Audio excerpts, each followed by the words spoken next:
Hello students, welcome to winning online class. चलिए अब हम लोग लास्ट रिवीजन करें चैप्टर वाइज, ताकि एक बार फिर से आप लोगों को शॉर्ट रिवीजन हर चैप्टर की हो जाए, क्योंकि टाइम हमारे पास कम है। बिना टाइम वेस्ट किए हम लोग क्वेश्चन पे सीधा भागते हैं। At the end of second world war led to the rise of two major centres of super power. तो कौन थे आपको पता ही है, यूएसए एंड यूएसएसआर। यहाँ पे जो ऑप्शन दे रखे हैं वो गलत भी हो सकते हैं, इसलिए उसको आपको इग्नोर करना है, ठीक है। बी हमारा करेक्ट आंसर है। नेक्स्ट है the end of cold war. End of cold war usually seen as the beginning of, basically क्या स्टार्ट होता है, contemporary era in world politics. Next हमारा क्वेश्चन है the dominance of two super power. ये जो two super power का dominance था, dash and dash the centre of the world war. कौन से दो सेंटर थे? तो दोनों ही होंगे, सोवियत यूनियन और यूनाइटेड स्टेट ऑफ अमेरिका। ये दोनों ही मेन सेंटर थे, इन्हीं के बीच में चल रहा था। यार the new international economic order, neo, जिसे कहा गया as a means of attaining dash and dash, या फ्रीडम एंड इक्वालिटी था, इकोनॉमिक डेवलपमेंट, पॉलिटिकल इंडिपेंडेंस, या बी एंड सी। तो बी और सी दोनों ही इसका करेक्ट आंसर है। Next, in the which year the leaders of Soviet Union Socialist Republic were worried that United States of America would invade communist rules Cuba। तो ये कौन सा ईयर था? तो देखिए यहाँ पे तुम्हें 1962 नहीं दे रखा था। देखिए तो 1962 में सिचुएशन पीक पॉइंट पे पहुंच गया था, लेकिन जो चिंतित थे वो अप्रैल 1961 की बात है। क्या ध्यान रखना आपको। He was the president of small island nation that the United States। तो छोटा सा तो देश था जिसके लिए दोनों लड़ रहे, तो उसका प्रेसिडेंट पूछा है, तो उसका आंसर है फिदेल कास्ट्रो। नेक्स्ट है कि dash and ally of Soviet Union and receive both diplomatic and financial add from it. वो छोटा सा कौन सा सोवियत यूनियन जिससे वो दोनों ही सोवियत यूनियन क्या से वो डिप्लोमेटिक एंड फाइनेंशियल मदद लेता था। आंसर है क्यूबा। क्यूबा के लिए क्यूबा मिसाइल का नाम दिया गया। Who decided convert Cuba into Russian base? किसने डिसाइड किया था कि क्यूबा को रशियन बेस में इस्तेमाल कर देंगे? तो निकिता खुर्शचेव उस टाइम यूएसएसआर के नेता थे। In which year nuclear missile was placed in Cuba? कब न्यूक्लियर मिसाइल क्यूबा में रखा गया? आंसर 1962। नेक्स्ट है कि how many week USA aware of the Cuba missile? कब उसे पता चला कि भैया क्यूबा में मिसाइल तैनात हो रहे हैं? तो इसका आंसर है 3 वीक्स लेटर, 3 हफ्ते के बाद। Cuba seemed imminent in what came to be known as a, तो उसे कहा गया क्यूबा मिसाइल क्राइसिस के नाम से जाना गया। नेक्स्ट क्वेश्चन है Cuba missile was a high point of what came to be known as a hot war, cold war, world war. इसका आंसर है कोल्ड वॉर। कोल्ड वॉर का वो हाई पॉइंट था। नेक्स्ट है कि dash refer to the competition, tension and series of confrontation between United State and Soviet Union backed by their respective allies. इसको कहा गया कोल्ड वॉर कहा गया। इसमें एक्चुअली वॉर नहीं बट वॉर सिचुएशन नहीं। यार the cold war included dash dash and dash. तो कौन कौन से इसमें इंक्लूड थे? Rivalry, military alliance and balance of power. ये सारी चीजें जो इसके अंदर इंक्लूडेड थे। यार the cold war was accompanied by, किसके बीच में थे? आइडियोलॉजिकल कॉन्फ्लिक्ट था, विचारों की लड़ाई थी। एक कैपिटलिस्ट थे, दूसरा सोशलिस्ट था। Who was the leader of Western Alliance? Western Alliance का जो नेता था वो कौन था? यूएस था। ईस्टर्न अलायंस का पूछे तो बताइए हमको कौन है। नेक्स्ट है कि the western alliance represent ideology. Western alliance की जो आइडियोलॉजी क्या थी? Liberation, democracy and capitalism. कह रहा है who was the leader of eastern alliance? Eastern alliance का जो लीडर था वो सोवियत यूनियन था, वेस्टर्न अलायंस का अमेरिका था, सबको पता है। The eastern alliance represent the ideal. तो ईस्टर्न अलायंस की जो आइडियोलॉजी क्या थी? सोशलिज्म और कम्युनलिज्म थी। नेक्स्ट है कि allied force led by, allied force में कौन कौन से? यूएस, सोवियत यूनियन, ब्रिटेन और फ्रांस। नेक्स्ट है the world war 2 spread up to the which region? कहां तक वो फैला था? इसका आंसर है कि south east Asia, China, Burma and part of India's north east, यहाँ तक वो फैला था। Why did critics said that it was unnecessary to drop bomb? Critics ने क्यों कहा था कि भैया कि जो अननेसेसरी बॉम्ब गिराया गया, क्योंकि जापान जो था सरेंडर करने ही वाला था, और जब देश अपनी हार मान चुका है तो ऐसे में गिराना कोई जरूरी नहीं था। According to critics that was the reason of American bombing Japan. Critics के हिसाब से it to show the Moscow that United State was supreme. भैया उसका एम क्या था? दिखाना अपनी सुपर पावर, वो कितना powerful. According to US supporter, US से dropping the atomic bomb were necessary. अब जो सपोर्टर थे उन्होंने क्या कहा था? उन्होंने कहा था यहाँ पे कि stop to Soviet Union making military political gains in Asia to stop further loss of America और इसके अलाइड। भैया और ज्यादा लॉस ऑफ अमेरिका और जो उसके मित्र राष्ट्र है और को एकदम से स्टॉप करना था। ये मेन रीजन था जिस कारण जो है बॉम्ब गिराए गए थे, सपोर्टर ने कहा था। Atomic bomb of USA Hiroshima was coded name. जो कोड नेम था इसका क्या था? इसका नाम था boy boy little boy. Hiroshima पे गिराए गए। नागासाकी का भी आपको याद करना है। एटॉमिक बॉम्ब नागासाकी क्या था? फैटमैन। दोनों ही आपको याद करना है। एक yield of little boy Fat Man were, उसकी जो वजन थी कितनी थी? 15 और 21 किलो टन। ये आपके एनसीईआरटी में क्लियरली लिखा हुआ है। The early 1950s the US and USSR were already making thermonuclear weapon that had yielded between जो कि 10 से लेकर 15,000 किलो टन वो बना चुके थे। There are two rivals power war in possession of nuclear weapon capable of inflicting death and destruction are capable to each other. Full-fledged war is unlikely. Likely तो ये भी unlikely इसका करेक्ट आंसर होगा। इसके पीडीएफ आप लोगों को मिल जाएंगे, एक ही दिन का टाइम है। Then what happened? Logic of deterrence situation. Deterrence situation का मतलब क्या है यहाँ पे?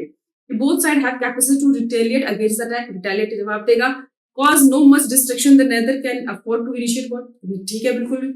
इसका आंसर ए और बी दोनों ही जो है ये logic of deterrence situation. In spite of intense and term of rivalry between great superpower remained cold and hot, इस सब के बावजूद भी जब ये लड़ाई क्यों नहीं हुई? क्योंकि लॉजिक ऑफ डिटरेंस के कारण। Can the deterrence relationship prevent war but not the rivalry between powers? Next question है कि in the deterrence relationship both block led by super power respective behave as a dash actor responsible. इसका answer हमारा कि rational and responsible. उन्होंने क्योंकि पता है कि भैया जिम्मेवारी बहुत ज्यादा है, अगर वॉर करेंगे तो केवल दो देशों के बीच में होगा, पूरे विश्व के बीच होगा, सिर्फ रिस्पॉन्सिबल उन्होंने निभाई। When two superpower and block let them are in dash ratio fighting war will be massive destruction. इसे डिटरेंस का नाम दिया गया। कह रहा है कि cold war manage to ensure, cold war ने क्या मैनेज किया? Human survival. नेक्स्ट क्या है? Western alliance was formalised into organisation the dash. तो जो वेस्टर्न अलायंस ने फॉर्मली एक ऑर्गेनाइजेशन बनाया, उसका नाम क्या था? नाटो। कब बनाया था? 1949। वही डेट आपके पास फिर से आगे उसके जवाब में ईस्टर्न अलायंस ने क्या बनाया था वो आपको पता होना चाहिए। नाटो से एसोसिएशन ऑफ कितने मेंबर थे नाटो में? तो नाटो में इसके मेंबर थे 12। Next eastern alliance. Eastern alliance को जो किस नाम से जाना गया था? Warsaw pact. Western alliance eastern alliance दोनों ही आपको अच्छे से करना है। Eastern alliance was created in, कब बना था? And the principal function was counter, किसको काउंटर देने के लिए बना था? 1955 में बना था। किसको काउंटर के लिए? नाटो के। इनका ईस्ट और south east and south east Asian west Asia United State build an alliance system called. से क्या कहा गया? C2 and CENTO. पूरा चैप्टर ही रिवाइज होगा, ये क्वेश्चन आप कर लोगे तो पढ़ने की जरूरत ही नहीं पड़ेगी, हर क्वेश्चन एक एक लाइन से क्वेश्चंस लिए गए हैं। The Soviet Union and Communist China responded by having close relation with regional countries such as, किसके बीच में था? India, Pakistan, Nepal, north Vietnam, north Korea, Iraq. इसका आंसर है north Vietnam and north Korea, Iraq. Next, name the movement which gave newly independent countries a way staying out of the alliance. Alliance से दूर रहने के लिए कौन सा वो मूवमेंट चला था? Non align movement. Which among the following statement about the cold war is wrong. कौन सा स्टेटमेंट जो गलत है? US and USSR direct engage हो गए थे वॉर में, ऐसा कभी भी नहीं हुआ था। Which among the statement is does not reflect the objective of NAM. NAM को कौन सा ऑब्जेक्टिव नहीं दिखा रहा है? Following the policy of neutrality. देखो न्यूट्रलिटी की पॉलिसी उन्होंने ग्लोबल इशू में कभी निभाई। न्यूट्रल मतलब होता है कोई मतलब ही नहीं है, ऐसा उन्होंने कभी नहीं दिखाया। विच of the following is not a member of NATO. NATO के कौन से मेंबर नहीं थे? यूएसए था, इंग्लैंड, ब्रिटेन और फ्रांस। इसका आंसर है नन ऑफ दीज। सारे ही लोग इसमें मेंबर थे नाटो के। विच of the following was not a member of सीटो। सीटो के कौन मेंबर नहीं थे? यूएसएसआर इसके मेंबर नहीं थे।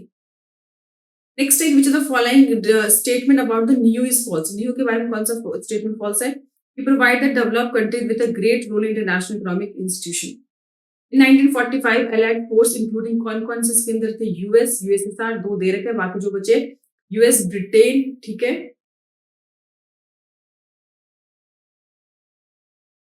नेक्स्ट है the event that took place in 1961। 1961 में क्या हुआ था? बर्लिन वॉल बनाई गई थी, क्योंकि यहाँ पे नेक्स्ट दे रखा है कि सोवियत इन्वेजन 1979 में किया था, वियतनाम, कंबोडिया ये भी 1961 में था, जर्मनी को यूनिफाइड किया गया था। उसके बाद हमें पैसेज पढ़ना है, पैसेज आप लोग पढ़ लेंगे खुद से। अरे who were the worried the United state of America would have communist rule Cuba. कौन चिंतित था भैया? You have worried the USA would have invade, जो कम्युनिस्ट रूल क्यूबा पे इन्वेड ना कर दे, तो वे यूएसएसआर के जो नेता थे वो चिंतित थे। Who was Fidel Castro? Fidel Castro कौन थे? प्रेसिडेंट थे क्यूबा के, जिसके लिए लोग आपस में लड़ रहे थे। तो फिदेल कास्ट्रो क्या थे? प्रेसिडेंट थे क्यूबा के। नेक्स्ट है कि Cuba was allied the Soviet Union receive both. क्या मदद मिल रहा था उसको? Diplomatic and financial aid. Nikita Khrushchev the leader of Soviet Union decide to convert Cuba into, Cuba किस में बनाने की सोच रहे थे? रशियन बेस में। नेक्स्ट कह रहा है which year nuclear missile were placed in Cuba. Cuba में कब बनाया प्लेस किया गया था? 1962 में। कह रहा read the following passage carefully और फिर इसका हमें आंसर देना है। कह रहा डैश आफ्टर वीक, कितने वीक बाद भैया सोवियत यूनियन को पता चला था, अभी मैंने आपको आंसर बताया था, 3 हफ्ते के बाद जो है उसको ऐसा पता चला था। कह रहा who refrain to do anything might lead to the full scale war between the two country, John F Kennedy और उसके एडवाइजर जो थे वो चिंतित थे, भाई कुछ भी ऐसे करेंगे तो वॉर बड़े लेवल पे हो सकता है। whom Kennedy order to intercept any Soviet ship heading to Cuba, किसको कहा था, अमेरिकन वॉरशिप को उन्होंने कहा था। नेक्स्ट कह रहा है कि what was the greatest relief to the world end, world end में क्या लोगों को ग्रेटेस्ट रिलीफ मिला कि शिप ने अपने क्यूबा हटा लिया। Cuba crisis was high point, both side decide to avoid war, all of the above. The greatest relief of the world, ये जो था basically what was the greatest relief of the whole world, the Soviet ship heading to Cuba, ये relief था। Cuba missile crisis was a high point, both side decided to avoid a war, दोनों ही decide कर लिया war को avoid करने का, यही ग्रेट रिलीफ था। इसमें कुछ आंसर गलत भी है, बड़ी देर का ठीक कर लीजिएगा। The dash was seem imminent in what came to be known as a Cuban Missile Crisis. The dash seemed to be, तो यहाँ पे जो कह रहा है कि जो यहाँ पे जो clash seemed to be imminent, जो क्लैश बन रहे थे दोनों के बीच में, इसे क्यूबा मिसाइल कहा गया। नेक्स्ट है, फिर इस पैराग्राफ को पढ़ना है, कह रहे हैं which incident is a landmark contemporary world politics, तो कह रहे हैं end of the second world war जो था वो कंटेम्परेरी वर्ल्ड पॉलिटिक्स का लैंडमार्क। कह रहे हैं 1945 डैश फोर्सेस, कौन कौन से फोर्सेस थे जो 1945 led by the US Britain, तो ये जो कौन से कहा गया, elite power. The war had involved almost all the major superpowers of the world and spread out to the region outside. कहाँ पे यह फैला था, तो यूरोप, मैंने अभी बताया इसको, यूरोप में, south east Asia, China, Burma and parts of India's north east. In which year war had earlier shaken the world between 14 cities, so क्या कहा गया, फर्स्ट वर्ल्ड वॉर कहा गया, फर्स्ट वॉर इस बीच में हुआ था। The war devastated the world, seen loss of dash and dash human lives and civilian property. Next कह रहे हैं रीड द फॉलोइंग पैसेज, ये पैसेज कुछ खास नहीं है, अब हम आगे बढ़ जाते हैं, जो कुछ आगे हमने कुछ देखते हैं। ये सारे पैसेज थे वही जो मैंने इंपॉर्टेंट डेट्स बताए थे, कितने लोग बने थे, इसमें कुछ खास नहीं, हमको टाइम नहीं वेस्ट करना अपना, हमारे पास टाइम की थोड़ी शॉर्टेज है। और ये भी, इसमें भी वही है कि which country played a crucial role in reducing cold war, जो नाम के देश है उन्होंने क्या था, who was the Indian play crucial role in meditating between the two Koreas, तो आपको पता है उस टाइम पे नेहरू जी जो थे वही सारे मेडिटेट ज्यादा करते थे। Who played crucial role meeting the Congo crisis, Congo crisis में जो थे जो यूएन जनरल सेक्रेटरी थे उन्होंने इसको सुलझाया था। कह रहा है who consider necessary to prevent war of taking place, तो कह रहा है कि ह्यूज स्टॉक ऑफ आर्म। कह रहा है फिर इसमें तुम्हें एसर्शन और रीजन के क्वेश्चन आपको करने हैं। कह रहा है कि the end of second world war also beginning of the cold war, कि जैसे ही सेकंड वॉर खत्म हुआ कोल्ड वॉर स्टार्ट हो गया, बिल्कुल सही है। The cold war ended when United state drop 2 atomic bomb Japan, ये भी सही है, एसर्शन भी ठीक है, रीजन भी ठीक है, और उसको पूरी तरह से एक्सप्लेन भी कर रहा है। नेक्स्ट है कि इन द क्वेश्चन में कह रहा है कि इसके अंदर the western alliance was formalised into an organisation NATO which came into existence 1949, ठीक है। The eastern alliance were led to Soviet Union, it was created in 1955, तो दोनों ही हमारे क्या है इसमें सही है, पर इसको कोई एक्सप्लेनेशन नहीं कर रहा है। नेक्स्ट हमारा एसर्शन रीजन कह रहा है कि the Cuba missile crisis high point what came to known as a cold war, बिल्कुल सही है। The war refer to the competition tension and series of conflicts between the United States and Soviet, assertion भी ठीक है, reason भी ठीक है, और दोनों उसको एक्सप्लेन भी कर रहा है। नेक्स्ट हमारा है कि द रीड द फॉलोइंग में which Cuba was allied Soviet Union and receive both an diplomatic financial from it, ये भी सही है। 3 वीक्स आफ्टर यूएस को उसको पता चला, इसमें 3 weeks after US has played the nuclear weapon in Cuba, ये एसेशन ठीक है, लेकिन उसमें जो वो है 3 weeks after US has place nuclear weapon Cuba, ये गलत है। नेक्स्ट कह रहा है कि the Cold War was not simply a matter of power rivalries of military alliance and of the balance of power. Reason दे रखा है, they were accompanied by a real ideological conflict as well as difference over the best and most appropriate way of organizing political, economical and social life over the world. तो ये भी सही, assertion भी ठीक है, reason भी ठीक है, और सही इसको explain भी कर रहा है।